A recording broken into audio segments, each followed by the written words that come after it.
Sepanjang zaman, manusia selalu ingin tahu bagaimana alam semesta tak bertepi ini berawal. Kemana ia menuju? Bagaimana hukum yang menjaga tatanan dan keseimbangannya bekerja? Selama ratusan tahun, para ilmuwan dan pemikir telah melakukan banyak penelitian tentang hal ini dan memunculkan sedikit sekali teori. Gagasan yang umum di abad ke-19 adalah alam semesta merupakan kumpulan materi dengan ukuran tak hingga yang telah ada sejak dulu kala dan akan terus ada selamanya.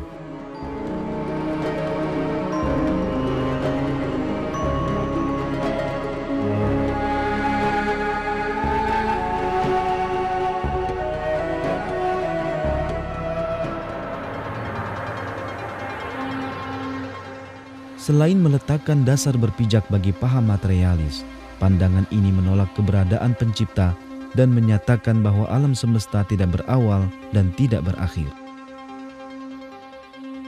Materialisme adalah paham yang meyakini materi sebagai satu-satunya keberadaan mutlak dan menolak keberadaan apapun selain materi. Berakar pada kebudayaan Yunani kuno dan mendapat penerimaan yang meluas di abad ke-19, cara pandang ini menjadi terkenal dalam bentuk paham materialisme dialektika Karl Marx. Para penganut materialisme meyakini model alam semesta tak hingga sebagai dasar berpijak paham ateis mereka.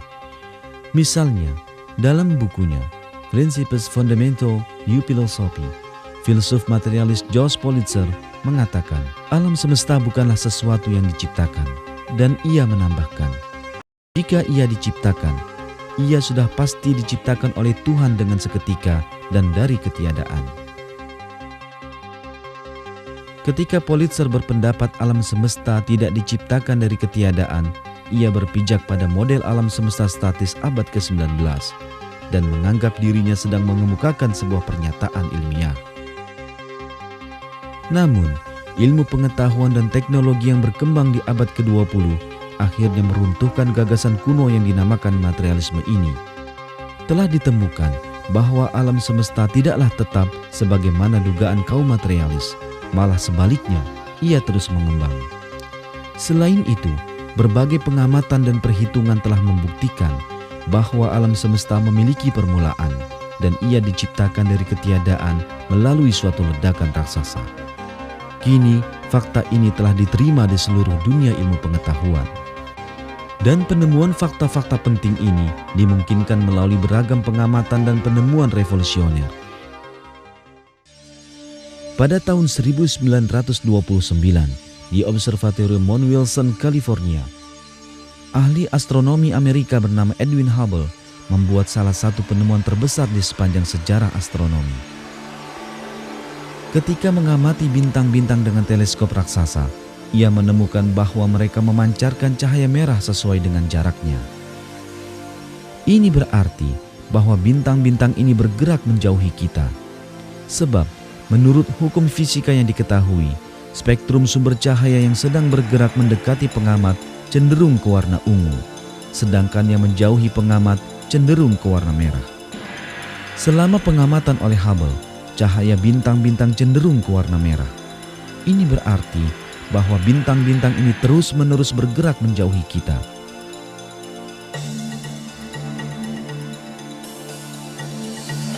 Jauh sebelumnya, Hubble telah membuat penemuan penting lain. Bintang dan galaksi bergerak tak hanya menjauhi kita, tapi juga menjauhi satu sama lain. Satu-satunya yang dapat disimpulkan dari suatu alam semesta di mana segala sesuatunya bergerak menjauhi satu sama lain adalah ia terus-menerus mengembang. Agar lebih mudah difahami, alam semesta dapat diumpamakan sebagai permukaan balon yang sedang mengembang. Sebagaimana titik-titik di permukaan balon yang bergerak menjauhi satu sama lain ketika balon membesar, benda-benda di ruang angkasa juga bergerak menjauhi satu sama lain ketika alam semesta terus mengembang. Sebenarnya, fakta ini secara teoritis telah ditemukan lebih awal. Albert Einstein, yang diakui sebagai ilmuwan terbesar abad ke-20, berdasarkan perhitungan yang dibuatnya dalam fisika teori, telah menyimpulkan bahwa alam semesta tidak mungkin statis. Tetapi, ia mendiamkan penemuannya ini hanya agar tidak bertentangan dengan model alam semesta statis yang diakui luas waktu itu. Di kemudian hari, Einstein menyadari tindakannya ini sebagai kesalahan terbesar dalam karirnya. Apa arti dari mengembangnya alam semesta? Mengembangnya alam semesta berarti bahwa jika alam semesta dapat bergerak mundur ke masa lampau, maka ia akan terbukti berasal dari satu titik tunggal.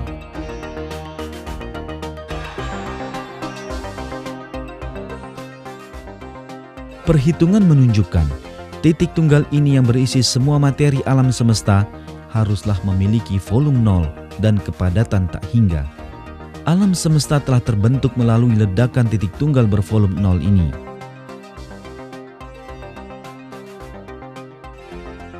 Ledakan raksasa yang menandai permulaan alam semesta ini dinamakan Big Bang dan teorinya dikenal dengan nama tersebut. Perlu diketahui bahwa volume nol merupakan pernyataan teoritis yang digunakan untuk memudahkan pemahaman. Ilmu pengetahuan dapat mendefinisikan konsep ketiadaan yang berada di luar batas pemahaman manusia hanya dengan menyatakannya sebagai titik bervolume nol. Sebenarnya, sebuah titik tak bervolume berarti ketiadaan. Demikianlah alam semesta muncul menjadi ada dari ketiadaan. Dengan kata lain, ia telah diciptakan. Fakta ini yang baru ditemukan fisika modern pada abad ke-20 telah dinyatakan dalam Al-Quran 14 abad yang lampau. Dia pencipta langit dan bumi.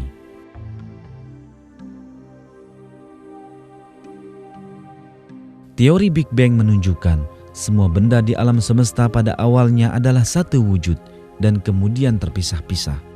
Kenyataan ini yang dikemukakan oleh teori Big Bang sekali lagi telah dinyatakan dalam Al-Quran 14 abad yang lalu saat manusia memiliki pengetahuan terbatas tentang alam semesta. Dan apakah orang-orang yang kafir tidak mengetahui bahwasanya langit dan bumi itu keduanya dahulu adalah suatu yang padu, kemudian kami pisahkan antara keduanya. Ini diartikan bahwa keseluruhan materi diciptakan melalui Big Bang atau ledakan raksasa dari satu titik tunggal dan membentuk alam semesta kini dengan cara pemisahan satu dari yang lain. Mengembangnya alam semesta adalah salah satu bukti terpenting yang menunjukkan alam semesta diciptakan dari ketiadaan. Meski tak ditemukan oleh ilmu pengetahuan hingga abad ke-20, Allah telah memberitahu kita akan kenyataan ini dalam Al-Quran yang diturunkan 1400 tahun yang lalu. Dan langit itu kami bangun dengan kekuasaan kami, dan sesungguhnya kami benar-benar meluaskannya.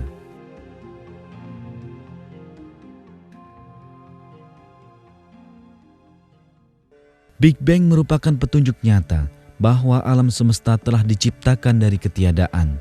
Dengan kata lain, ia diciptakan Allah. Inilah alasan mengapa para astronom yang meyakini paham materialis senantiasa menolak Big Bang dan mempertahankan gagasan alam semesta tak hingga.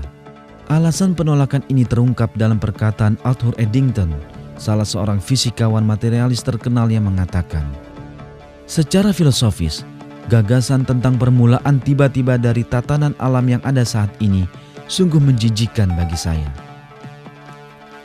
Seorang materialis lain, astronom terkemuka asal Inggris, Sir Fred Hoyle, adalah termasuk yang paling merasa terganggu oleh teori Big Bang. Di pertengahan abad ke-20, Hoyle mengemukakan suatu teori yang disebut steady state yang mirip dengan teori alam semesta tetap abad ke-19.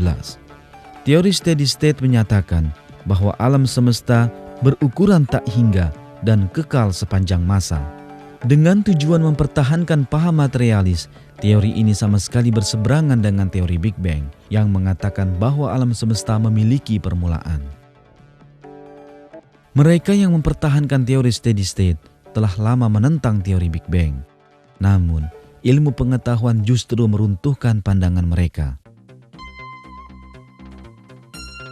Pada tahun 1948, George Gamow muncul dengan gagasan lain tentang Big Bang. Ia mengatakan, setelah pembentukan alam semesta melalui ledakan raksasa, sisa radiasi yang ditinggalkan oleh ledakan ini haruslah ada di alam. Selain itu, radiasi ini haruslah tersebar merata di segenap penjuru alam semesta. Bukti yang seharusnya ada ini pada akhirnya diketemukan. Pada tahun 1965, dua peneliti bernama Arno Penzias dan Robert Wilson menemukan gelombang ini tanpa sengaja. Radiasi ini, yang disebut radiasi latar kosmis, tidak terlihat memancar dari satu sumber tertentu, akan tetapi meliputi keseluruhan ruang angkasa. Demikianlah diketahui bahwa radiasi ini adalah sisa radiasi peninggalan dari tahapan awal peristiwa Big Bang. Penzias dan Wilson dianugerahi hadiah Nobel untuk penemuan mereka.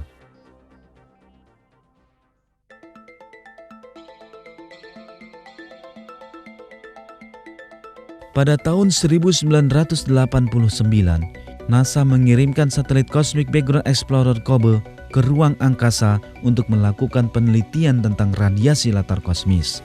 Hanya perlu 8 menit bagi COBE untuk membuktikan perhitungan Penzias dan Wilson. COBE telah menemukan sisa ledakan raksasa yang terjadi di awal pembentukan alam semesta. Dinyatakan sebagai penemuan astronomi terbesar sepanjang masa. Penemuan ini dengan jelas membuktikan teori Big Bang.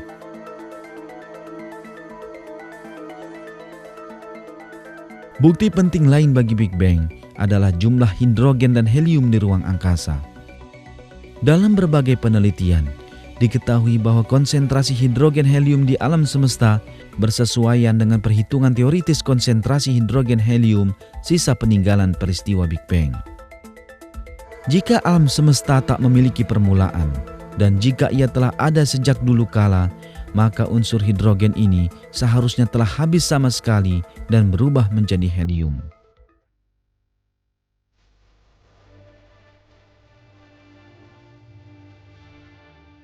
Segala bukti meyakinkan ini menyebabkan teori Big Bang diterima oleh masyarakat ilmiah.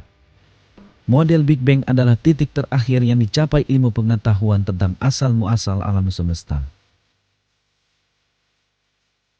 Dennis Sciama, yang mempertahankan teori steady state bersama Fred Hoyle selama bertahun-tahun, menjelaskan posisi akhir yang telah mereka capai setelah semua bukti bagi teori Big Bang terungkap. Sciama menyatakan, ia mempertahankan teori steady state bukan karena ia menganggapnya benar, melainkan karena ia berharap bahwa inilah yang benar. Sciama selanjutnya mengatakan, ketika bukti mulai bertambah, ia harus mengakui bahwa permainan telah usai dan teori steady state harus ditolak. Profesor Josh Abel dari Universitas California juga menerima kemenangan akhir Big Bang dan menyatakan bahwa bukti yang kini ada menunjukkan alam semesta bermula miliaran tahun silam melalui peristiwa Big Bang. Ia mengakui tidak memiliki pilihan lain kecuali menerima teori Big Bang.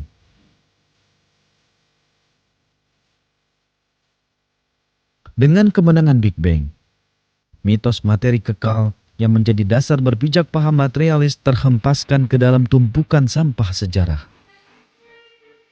Lalu keberadaan apakah sebelum Big Bang? Dan kekuatan apa yang memunculkan alam semesta sehingga menjadi ada dengan ledakan raksasa ini saat alam tersebut tidak ada?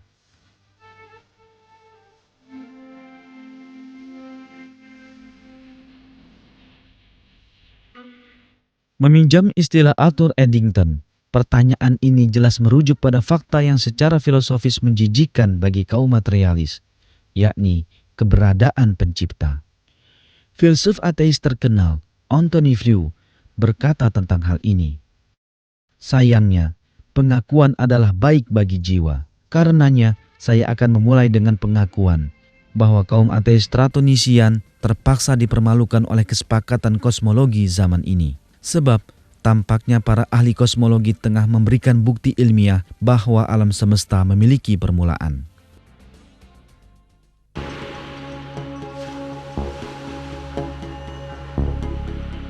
Banyak ilmuwan yang secara tidak buta menempatkan dirinya sebagai ateis telah mengakui peran pencipta yang maha perkasa dalam penciptaan alam semesta.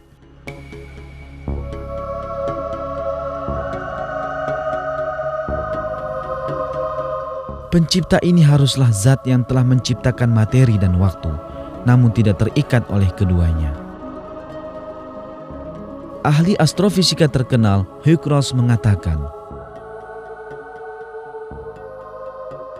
jika permulaan waktu terjadi bersamaan dengan permulaan alam semesta, sebagaimana pernyataan teorema ruang, maka penyebab terbentuknya alam semesta pastilah sesuatu yang bekerja pada dimensi waktu yang sama sekali tak tergantung dan lebih dulu ada dari dimensi waktu alam semesta. Kesimpulan ini memberitahu kita bahwa Tuhan bukanlah alam semesta itu sendiri. Tuhan tidak pula berada di dalam alam semesta. Begitulah materi dan waktu diciptakan oleh Pencipta yang tidak terikat oleh keduanya. Pencipta ini adalah Allah. Dialah penguasa langit dan bumi.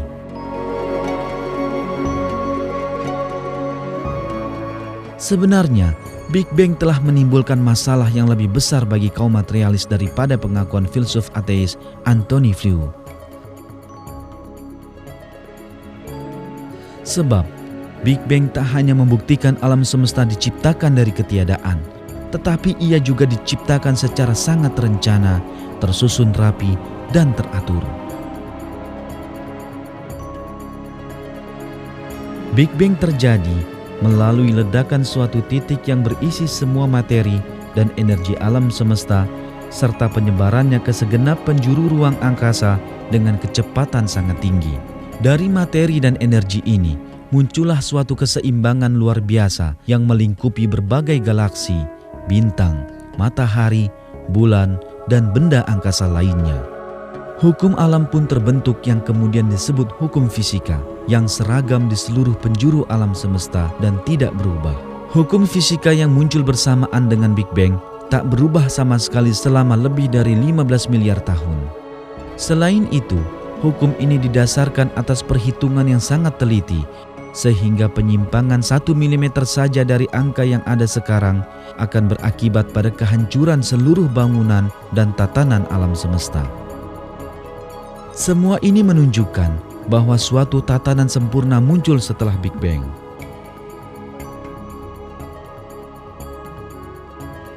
Namun, ledakan tidak mungkin memunculkan tatanan sempurna.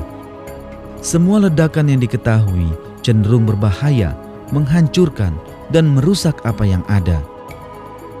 Jika kita diberitahu tentang kemunculan tatanan sangat sempurna setelah suatu ledakan, kita dapat menyimpulkan bahwa ada campur tangan cerdas di balik ledakan ini, dan segala serpihan yang berhamburan akibat ledakan ini telah digerakkan secara sangat terkendali. Pernyataan Sir Fred Hoyle yang akhirnya harus menerima teori Big Bang setelah bertahun-tahun menentangnya mengungkapkan hal ini dengan jelas.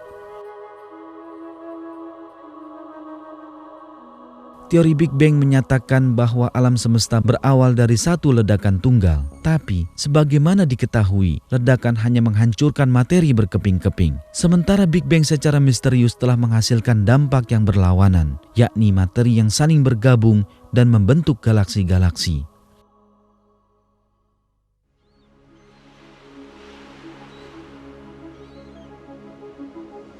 Tidak ada keraguan. Jika suatu tatanan sempurna muncul melalui suatu ledakan, maka harus diakui bahwa campur tangan Pencipta berperan di setiap saat dalam ledakan ini. Hal lain dari tatanan luar biasa yang terbentuk di alam menyusul peristiwa Big Bang ini adalah penciptaan alam semesta yang dapat dihuni. Persyaratan bagi pembentukan suatu planet layak huni sungguh sangat banyak dan rumit, sehingga mustahil beranggapan bahwa pembentukan ini bersifat kebetulan. Setelah melakukan perhitungan tentang kecepatan mengembangnya alam semesta, Paul Davies, profesor fisika teori terkemuka, berkata bahwa kecepatan ini memiliki ketelitian yang sungguh tak terbayangkan. Davies berkata, perhitungan jeli menempatkan kecepatan pengembangan ini sangat dekat pada angka kritis yang dengannya alam semesta akan terlepas dari gravitasinya dan mengembang selamanya. Sedikit lebih lambat dan alam ini akan runtuh, sedikit lebih cepat dan keseluruhan materi alam semesta sudah berhamburan sejak dulu. Jelasnya, Big Bang bukanlah sekedar ledakan zaman dulu, tapi ledakan yang terencana dengan sangat cermat. Fisikawan terkenal Profesor Stephen Hawking mengatakan dalam bukunya A Brief History of Time bahwa alam semesta dibangun berdasarkan perhitungan dan keseimbangan yang lebih akurat dari yang dapat kita bayangkan. Dengan merujuk pada kecepatan mengembangnya alam semesta, Hawking berkata, jika kecepatan pengembangan ini dalam 1 detik setelah Big Bang berkurang meski hanya sebesar 1/100.000 juta, alam semesta ini akan telah runtuh sebelum pernah mencapai ukurannya yang sekarang. Paul Davies juga menjelaskan akibat tak terhindarkan dari keseimbangan dan perhitungan yang luar biasa akuratnya ini. Adalah sulit menghindarkan kesan bahwa tatanan alam semesta sekarang yang terlihat begitu peka terhadap perubahan angka sekecil apapun telah direncanakan dengan sangat teliti. Kemunculan serentak angka-angka yang tampak ajaib ini yang digunakan alam sebagai konstanta dasarnya pastilah menjadi bukti paling meyakinkan bagi adanya perancangan alam semesta. Berkenaan dengan kenyataan yang sama ini, Profesor Astronomi Amerika Josh Greenstein menulis dalam bukunya The Symbiotic Universe, ketika kita mengkaji semua bukti yang ada, pemikiran yang senantiasa muncul adalah bahwa kekuatan supernatural pasti terlibat.